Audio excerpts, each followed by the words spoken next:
volviendo al caso chileno, un actor que ha sido relevante, a diferencia de muchos países, ha sido el Colegio Médico. En muchos países ha tenido un rol, pero no el rol que ha tenido en Chile, probablemente por el crisis de legitimidad que vive el país, etcétera, pero claramente ha sido un actor muy relevante.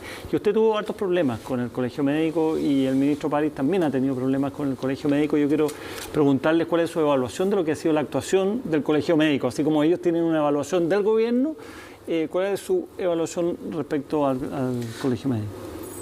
Yo diría que hay dos líneas. La primera, el Colegio Médico ha sido muy leal en sostener el trabajo de los profesionales médicos en la red, en los intensivos, etcétera, apoyando de muchas maneras y abriéndose a, por ejemplo, validación de títulos extranjeros, cine UNACOM, lo que fuera, cosas que antes era muy difícil y en ese sentido, desde el punto de vista del aporte, el sostén al trabajo de los profesionales médicos en la red, creo que ellos tienen que ser reconocidos. En segundo lugar, es evidente que el liderazgo actual del Colegio Médico tiene una agenda política.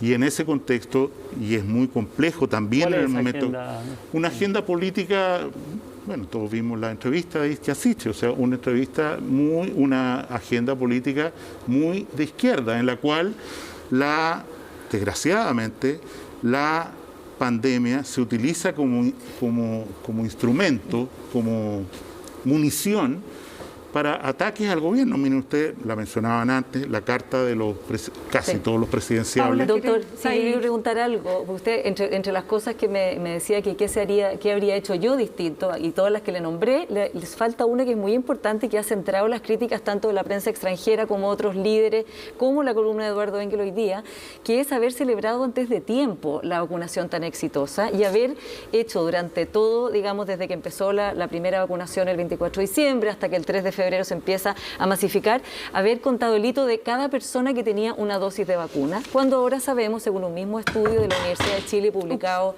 esta semana y anunciado por el rector Vivaldi, que con una dosis hay una inmunidad, la posibilidad es de 3%, o sea, básicamente nada. ¿Hay ahí un error del gobierno de haber cantado victoria muy rápido y que la gente entonces se relajara con una dosis? Yo creo que hay un éxito del gobierno en el sentido de que se apostó a las vacunas de la manera que he señalado, cosa que muchos otros países no hicieron. Y lo tenemos claro, sí. Y estamos en un problema de vacuna.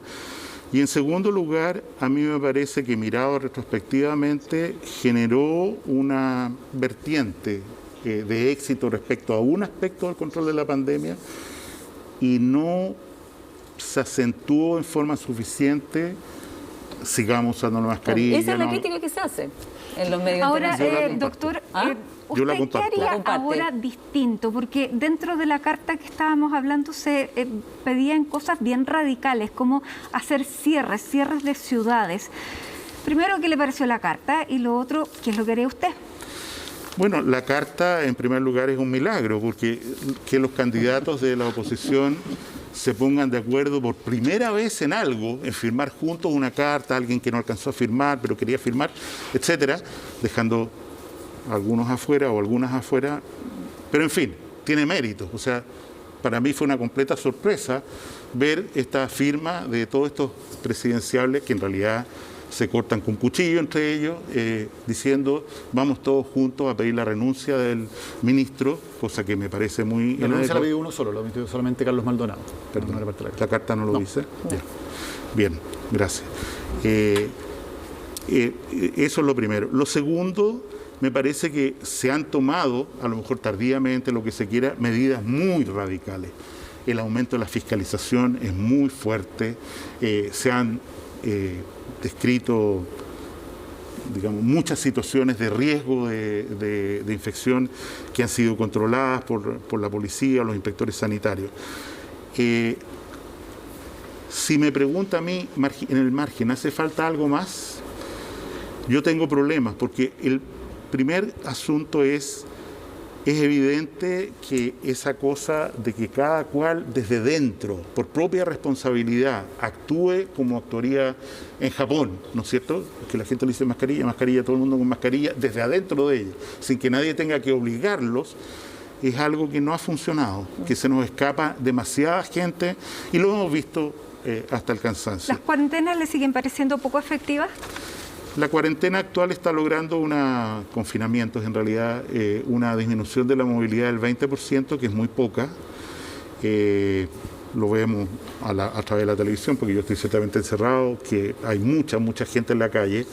Y en ese sentido, a lo mejor alguien podría decir, hagamos, como dicen los presidenciables, cerremos ciudades completas. Pero estamos en una situación en la cual la gente no está dispuesta a obedecer. Y en ese sentido es declarativo. ¿No hay también un problema grave por la falta de apoyo para mucha gente? ¿No fue un problema haber dado ayudas tan parcializadas, haber empezado con 65.000 pesos, por ejemplo, además decrecientes? ¿No fue un error no haberle tomado el peso desde el principio, una ayuda más masiva? Ministro, que esa es una crítica. Es posible, es un tema que escapa un poco. Yo sé que el Estado de Chile debe haber gastado unos 30.000 millones de dólares, una cosa así, desde que empezó la pandemia O sea, el mayor gasto finalmente ha venido de los bolsillos de la gente con sus fondos de pensiones. Pero haber simplificado, doctor. Los fondos de pensiones, además de los 30.000.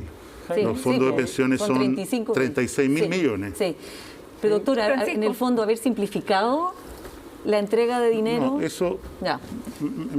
Usted entrevistó a Briones, él sería el hombre para contestar Jaime. eso. Yo creo que lo que dice el actual ministro de Hacienda, en el sentido de que hay disposición, fondos para seguir gastando, es una señal de que hay sensibilidad por este tema. Jaime, usted en mayo pasado, digamos, le volvió como el alma al cuerpo al gobierno en cuanto al mejor momento, generó una adhesión, incluso algunos lo vieron de presidenciable, su estilo un poco autoritario, un poco conectó con un sector de la derecha, tanto así que su salida también generó un hecho político para el sector. Yo quiero preguntarle si usted se ve formando parte, digamos, del futuro político de la derecha o la centro derecha.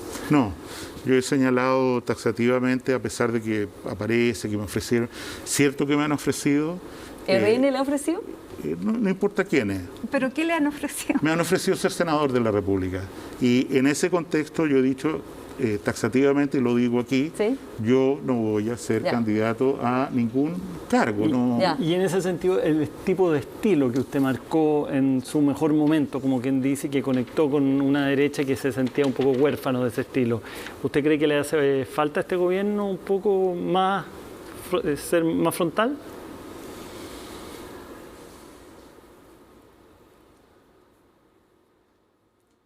Tiene poca reserva el gobierno para ser muy frontal. No me atrevo a contestar algo así tan difícil. ¿El 14% es muy débil para el presidente? Es muy débil para cualquier presidente.